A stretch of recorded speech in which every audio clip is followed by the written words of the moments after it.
Hey guys, it's Ian here with Hobbies of Man once again, and today we're doing another review of Savage Sword of Conan. This is issue number 7, which is the start of year 2 of publication for the relaunch of the magazine. At this point, I guess we could just call it the new Savage Sword or something else, I don't know, or maybe just keep calling it the Savage Sword and ignoring the fact that it's a new version of this at this point, right? So, overall, this is a great issue. There are some issues, some problems that I have with this. Some of them are due to the physical book, not the stuff that I mention all the time, because at that point, after 7 issues, it's not really relevant anymore because I have chosen to go along with it, right? I will stop talking about the fact that I don't like the cover stock or the fact that I don't like the newsprint paper, right? It's fine, whatever. We'll move on from that. But there are some issues with the physical aspect of this book that I want to mention before we get into that. Otherwise, there are some other issues within the stories, mostly because if you follow the official Conan the Barbarian Twitter account or the X account, actually, no, just the Twitter account. I'm not going to use the modern name for it. You'll notice that they recently put a tweet out that said that this story or this issue was going to collect a Bellet story. That's not true. The Bellet story was moved to the next issue because I think that there was some conflicts in terms of timing, or it might have been something else. It might have been a marketing thing where they decided to put the story that they chose here instead of the Bellet one because it ties in better with some of the stuff that's coming out in the next month, right? So I'll mention that more properly when I get to that point, but the solicits page is incorrect to what's actually in the issue, so be careful with that if you were expecting a Bellet story. That is not going to be here. Otherwise, I know that there are some people, like Stitch and Dogs, that had issues with the distribution of this week. Some of them didn't get it, and some people overseas get it much later than anyone in the States anyways, so some of you guys are probably used to it, but Stitch and Dogs is not, and this is due to Dynamite and stuff. And Fred Malberg, the owner of the license, did say something to us on Twitter about it, so I'll mention it properly in a news video on Saturday that I'm going to do, but I did want to mention it today. Some people are going to have issues with their distribution, so if you're waiting for some of the other channels that usually cover this to cover it, it's going to be maybe a few days or maybe even a week or two before you get it. So hopefully I'm good enough to provide you the content you need based on this magazine, right? So let's just jump into it at this point. I think I've rambled enough about stuff that's not really related to the issue itself. So Savage Sword of Conan. The outside, like I said, very thin cardstock like always. It's not a big deal. The cover is made by Alex Hurley, and it's awesome. I really like it. I like the styling. I think that this jungle aspect is very cool. Although, to be fair, the story doesn't really happen in a jungle environment. It really mostly feels like a rocky environment. Something more akin to like a, I don't know, like a barren mountain, more so than this kind of like very lush jungle-esque kind of situation, right? But that might be me misinterpreting it. But I did really like this. I think it's cool. The color choice here was very good, very nice. It feels very appropriate for the jungle kind of aesthetic. There was an issue with my copy. I had to put a piece of tape here, which is barely noticeable, thank God. But the print, or sorry, no, what is this called? The staple is not on the center line, and so my book actually ends up kind of having a bit of a rotation here to it that it's not really a big deal, but it bothers me a little bit because, well, these sorts of mistakes shouldn't really happen, right? The other thing is that I think that the machine that they used to cut the paper was dull or something, because, I don't know if you can tell, there's quite a bit of fraying at the edges of the paper. Let's see if I can show you properly. Yeah, that usually doesn't happen. And it's not really that big of a deal usually, but as you're thumbing through this, it kind of gives you the sense that it's badly done or something, and it's kind of sharp, sharper than usual, and maybe almost feels like you might get a paper cut or something from it, which, you know, pretty unlikely from a newspaper but it is possible, and it just kind of lends this rough, unfinished, not worth it kind of quality to the reading experience, which is not good. I don't like that. But it's not really an issue across the whole book. It's just in these first couple pages, which is a bit disappointing. So it is what it is. That's it for the outside of the book, the stuff that is dealing with the physical object. The stories, the artistic content is pretty good. Nice ad here in the front for this Conan the Barbarian official story film book. A nice pinup here, very interesting, almost very kind of mythological. This almost gives you more of a Thor vibe than it does Conan, but this is by Stuart Sager. I quite like it. I think it's cool. I think that this is probably going to look much better on a digital canvas, right, on a screen or an iPad or something, but it looks pretty cool regardless. We open up the book here. We have this really nice scene here that is from the start of the first major story, and we have this pinup here that is from the second story. There's only 2 stories in this book today, and it's awesome. I really like this. I think it's very nice. Again, the contents page has has page numbers on it, but it doesn't really need them.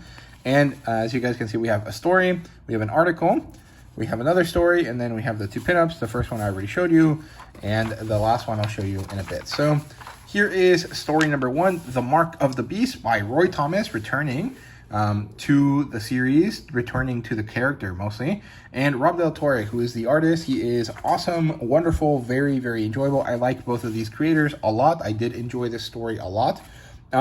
This story is inspired by Rudyard Kipling, the creator of the Jungle Book, and he was a bit of an adventure writer back in the day as well. So I think that's why Roy Thomas felt the ability to use the story as a basis, right? But there is a kind of a aspect here that I think would be nice to mention, which is that if the story by Rudyard Kipling is still called Mark of the Beast, that's cool. I don't really know what story they were copying, but if it's not called Mark of the Beast, I would have liked them to mention, based on Rudyard Kipling's blank story, featuring the Sumerian created by Robert E. Howard, right? I would have liked them to mention specifically which story it is, because this would help people that are interested in reading the story to find it easier, right? And the story is pretty cool. There's basically 3 parts to it. There's part 1, which is this escort mission that Conan embarks on to take this young woman called Helgi from wherever it is that he found her, kind of like a slave market, to her father, the ruler of this region of Yogapoth, I think is what it's called. And that's part 1. As part 1 continues, he meets up with a friend, or a character that becomes a friend, who is a Turanian, and that character is, let's see, Raja, I think. Let's see, can we see him? Here, this is Raja right there, in this awesome Rob Del Torre style. Very cool. I like this character. I think he's fun. He's not your usual kind of Howardian character. He's not very up in your face and brash. He kind of has a little bit more of a slyness to him, a little bit more of a modern kind of comedic tinge to him that I like quite a lot. I think he's cool. And so they escort this girl to her father, and her father doesn't really care, but he's like happy that she's back to an extent. And so he gives Conan and Raja some money. And when they do, this is when we enter kind of the transitionary part of the story, where we see Raja and Conan enjoy themselves at a brothel, bar, tavern place, and deal with a pickpocket. And eventually, once they're out of the place and they end up kind of walking to a different area, they get pickpocketed again by the same guy, and they chase him into this tiger god temple. And this is kind of where our characters encounter the slipper that gives Raja specifically a mark, the mark of the beast in this case. And that is when we enter part 2 of the story here, where they leave the city and they ride on to greener pastures to find work somewhere else, right? And throughout this experience, as they're leaving the city and moving on to a different place, Raja experiences this ravenous hunger. He becomes weary and weird, and stuff happens to him, and Conan is really unsure what to do. He tries to just kind of help him out as best as he can, but Raja suddenly kind of randomly disappears into the night, and Conan decides to chase him. And as he's chasing him, he comes across this symbol, which is a name for an eldritch being, Shebalgog, I think is what it's called. Now, we'll see it in a bit here. I think that might have been incorrect, right? And so he's going through this, he finds this sigil, and he continues forward, and eventually he comes across this lady here, Darini, I think is her name, and she's this beautiful jungle goddess lady. And this region of the world is supposed to be Vendaya, I think is how you say it. This is like the India, Middle East kind of region. And so this character kind of feels out of place, in my opinion. She's like African looking, right? And so you would think that she's more like a Kush type character or like a Stygian type character, but she's not. She's apparently this kind of like Indian character. And so that did pull me out a little bit of the story, but broadly speaking, it doesn't really make too much of a difference. She is this jungle goddess character, kind of similar to Law of Opar from Tarzan. So this is kind of like reminiscent of the first time that Law and Tarzan meet, right? And if you've read some of Roy Thomas's New Adventures of Tarzan, this would also be kind of reminiscent of that as well, where Tarzan in that case, meets with Law and has to fight some of her animals, right? In the New Adventures of Tarzan, Roy Thomas writes Tarzan fighting the black Numa, the black lion. And in this case, Conan has to fight multiple beasts. He fights some wolves, some jaguars, and a Komodo dragon, which is really awesome, and a hawk as well, which is really cool. And so when he manages to fight them off, the woman calls him away, and she comes closer to Conan, and they kind of become enthralled with each other to some extent. She, introduces herself as Darini, and she asks him to, be her partner. Yeah, Darini, right there.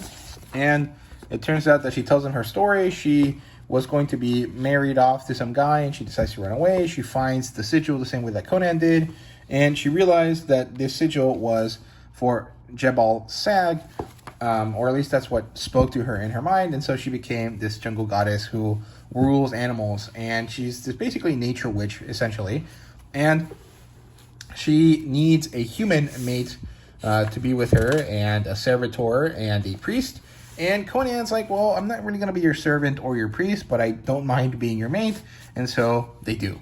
And it's pretty, exciting, good for Conan. I'm jealous, but it is what it is. Eventually, the next day, they wake, and now it turns out that she is being pushed by Jebel Sag to gather the wilds, to gather nature, and to turn it against humanity and to subjugate humanity. And Conan ultimately is like, hell no, that's crazy. I'm not going to do that. And so Conan now has to fight her new champion, the were-tiger Raja, the Turanian, who has just arrived. And he's this massive, awesome tiger. And this is great stuff. I love what's going on here. And so Conan and Raja have a battle, and they continue to fight and pursue each other and stuff. And eventually Conan manages to, reach his human side. He becomes a were-tiger, which is also awesome. Very cool. And so they turn against her, and, the story ends from there. And so Conan eventually manages to escape, and he leaves, and he continues on to the next adventure. And this is pretty interesting. This is clearly placed in Conan's early life. The first battle that he was at, I can't remember the name of it off the top of my head, but he does mention it, and he says that he's 20 winters old, so he's only about 21 years old or something like that. And he mentions stuff from his youth a few times throughout the story. So it's pretty interesting that Roy Thomas decided to put him there. And overall, this is a great story. I really, really liked it. I think the artwork is phenomenal. There are some moments here and there where the artwork feels maybe not the best in some cases. And it's not necessarily because Rob Del Torre is bad. I think that Rob Del Torre has this very specific style.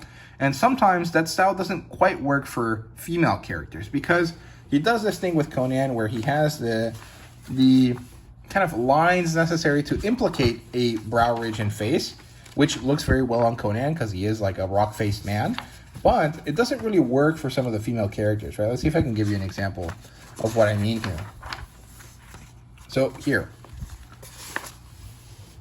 this expression, this kind of like, you know, hint at a face works very well for Conan, but it doesn't really work for the female character. She ends up looking kind of deformed, whereas Conan looks fine. And that's kind of one of those little ticks of Rob Del Toro that maybe don't work that well for certain people. I think it's fine, but it's not amazing, and it is kind of like an issue. And, you know, but sometimes he does a better job. Like here, she looks normal. Here, she looks quite pretty. Like, it's not an issue that happens all the time. It's just sometimes it happens, right? There are some issues with the lettering / editing here that, let's see if I can show you here. So in this case, Raja is drunk, so he's supposed to be speaking weirdly. But in this case, you know, that would still be less than that bastard took is what the word should be. But he went with book. And given that all of this is said without any slurring, which you can see is used here, you know, mistake instead of mistake, this ends up looking like a mistake, like an issue that was done because the letterer or the editor overlooked this issue instead of it being a choice deliberately done because Raja is drunk and he has to speak incorrectly, right? So I think that's kind of like one of those situations where even though he should be drunk and speaking incorrectly, because that's what we should probably make this sound normal because this looks really stupid, and it did take me out a little bit. So that's one issue that I noticed there with the lettering, editing, whatever you want to call it, with the copy editing aspect of it. At the end of the story, we also see that our character, who is supposed to be Raja, is called Raj. And let's see if I can find it again because I might not be able to. Let's see. So here you see clearly Raja, right? R-A-J-A, right? But here at the end of the story, let's see. He is called Raj of Vezek, which is incorrect because at the beginning he introduces himself as Raja of Vezek. There you go. So that's another issue. It's a very minor issue, but it is an issue, right? And at this point, I feel like these sorts of problems should not be happening. So that's it for that. The story is pretty good. I think the transition works well, but there is a certain level of disconnect between part 1 of the story, which is the escort mission, and part 2 of the story, which is the, you know, battle with the witch, right? I think that they don't really connect that well. And so maybe it would have been easier to kind of have Raja and Conan meet as characters in the war and then come together and then do their exploration, right? Like the part at the beginning, the escort mission, probably wasn't necessary. And it feels a bit disjointed in my opinion, but it's not that bad. It's overall pretty enjoyable. I liked it, and it made it a very nice, like feature length almost kind of story. But that's it for the story. I think I took too long explaining that. So let's move on from that. Here is the article. This is the King of Combat. And in this case, it's because Conan has been added to Mortal Kombat 1. I'm not a fan of video games. I'm not someone that really plays Mortal Kombat or anything like that. So this really didn't appeal to me all that much. But there are plenty of people that do, plenty of people that like this stuff. And so this is pretty cool. It's really enjoyable. Although the thing is that Sean did interview this guy called Nick Nicastro. And a lot of Nick's answers are pretty generic. They're like understandable because, you know, this is kind of like a marketing thing and you want to make sure that things feel and sound, as polished as possible. But at the same time, some of these answers feel very generic. It's almost just like rewording the question that Sean gave. And that's fair interview work and answer giving. But it's not really enjoyable to read, if that makes sense. But that's also because I don't have an interest in this video game. So to me, this doesn't feel awesome or interesting. A lot of the issues are more noticeable in my case because I'm not deeply interested in it, right? There is no rose-tinted lenses through which I'm viewing this. So that's just my 2 cents on that. But I did like the pictures shown here of the book, of the game. I think it would have been nice if they were in color, but obviously it's a black and white magazine, so that's not going to be the case, right? So that's it for that. Moving on to the second story, we have Breckenridge Elkins, who is a funny Western character created by Robert E. Howard. And so I'm not really sure what a funny Western is supposed to be, but Mark Finn, one of the guys that worked on the Blood and Thunder, actually the only guy that worked on the Blood and Thunder biography for Robert E. Howard, does have kind of a thing where he explains what they are, and he did it last year at Howard Days. So I kind of have an idea of what they are. It's basically just, stories that have ridiculous endings or have situations that are kind of odd but happen to be enjoyable in some way. And this story kind of hopes to introduce you to Breckenridge Elkins, and it does have a funny element to it at the end. And this is written by Pat Searcher, although he does not do the artwork, although I think he does the coloring on this, because this feels very in line with what he usually does. So I don't know how they worked on this, but the artist here is Juan Alberto Hernandez, and I think that they did a great job together, right? So Breckenridge Elkins is basically a Davy Crockett kind of character, kind of like a Paul Bunyan type character, right? He's this massive Herculean hillbilly kind of guy. He has a horse called Captain Kidd, and they go on these adventures together, right? And in this case, it's the 12th labor of Breck Elkins, because he ended up falling in love with this woman, Maggie McNeil, and there's this guy who's his rival who's called something Strick. Let's see. Horace Strick. And so Horace and Breck are rivals, and they're also from feuding families. And so when Breck goes to Maggie's house and sees Horace there, he kicks the shit out of him, and because of the way that Maggie has built her house, Breck ends up being thrown off a cliff, and his legs break. And he goes to his uncle, whose name is Jeopard. He goes to Jeopard and he's like, hey, uncle, I did this. I don't really want us to go back to feuding because it's not helpful for the town. What should I do? And so his uncle is like, okay, well, take a book from Hercules. Let's do 12 labors to appease the Strick family, right? And so he goes off to do 12 labors, and he explains to us what these labors are. But during labor 5, he ends up kind of getting the ire of the native population in the area because he overfished in the river. And so he has been cursed. And so that means that every other labor afterwards ends up being harder and more dangerous and even supernatural when it shouldn't have been, right? And so the final labor is to go kill this bear called Cerberus. But so he's fighting this bear. And this is more like his fight with, or Hercules' fight with the Nemean lion, more than it is like his interactions with the Cerberus, as far as I remember.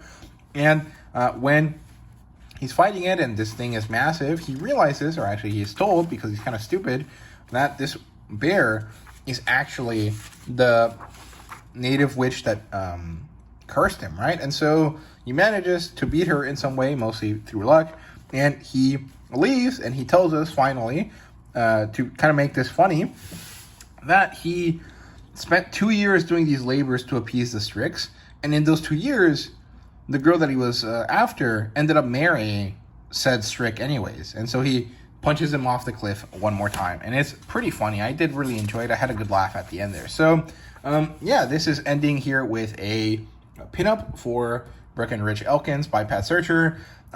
I saw this and I thought, man, did he just copy off a older drawing? But no, that's not the case. There is a Solomon Kane drawing in issue 4 that looks pretty similar, mostly because these creatures are the same.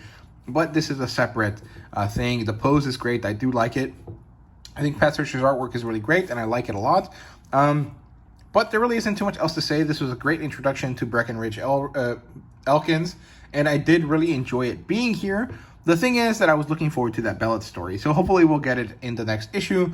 And the reason why I think they switched it up without really telling us, and I guess they don't really have to, but I would prefer it if they did, just because it makes it easier, right?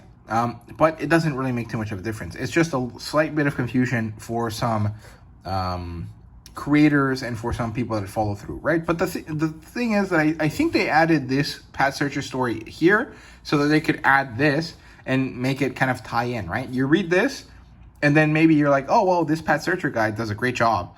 Let's see his Solomon Kane story, right? Which I feel like is really not that necessary, because I think most people that are already reading this probably will check out Solomon Kane's story because they know that Pat Searcher is good at doing Solomon Kane.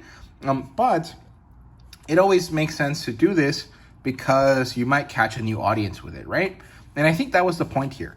This is going to come out next month. There's not going to be another issue of Savage Swords before then, so put this Pat Searcher stuff here so that you can kind of funnel more purchases to the series, right? I think that's why it was. But it just kind of sucks that you're expecting something due to those solicits, and then it doesn't get pushed through because of changes down the line, right? And you don't get to know why or when those changes happen. You just kind of have to deal with the fact that, oh, I didn't know it changed, and now, you know, I'm confused or whatever, right? That's kind of the issue here. Technically, most of those things are internal. They don't really have to tell us, but particularly today, there was a tweet that was published by the Conan Twitter that still mentioned that Bellet story, right? And so that's kind of the issue here, where sure, make all the changes you want, don't really tell us, but when you make announcements, make sure that those announcements are correct, right? But that's not really all that important here. That's basically just something that I had issues with personally, right? But those are my thoughts on Savage Sword. I really enjoyed it this time. I think this was really great. There were some issues with the physical aspects of the book, but those aren't really that important in the long run, because they become less and less relevant as you remember the stories and remember that you enjoyed them, right? I will probably end up collecting the physical collections of these, like the thick, nice paperbacks, because I think those are probably the better way to read this. I don't think I'll want to pull these out individually, right? But I'm not sure that I want to double dip that much, right? So we'll see. I haven't decided what to do with that yet, but overall, I think this Savage Sword has been one of the better ones that has released in a while, and I think that's partially due to Roy Thomas, partially due to the work that was done to make sure that these stories were really great. So yeah, those are my thoughts on Savage Sword of Conan number 7. Let me know what you thought down below. Thank you so much for watching, and see you guys next time.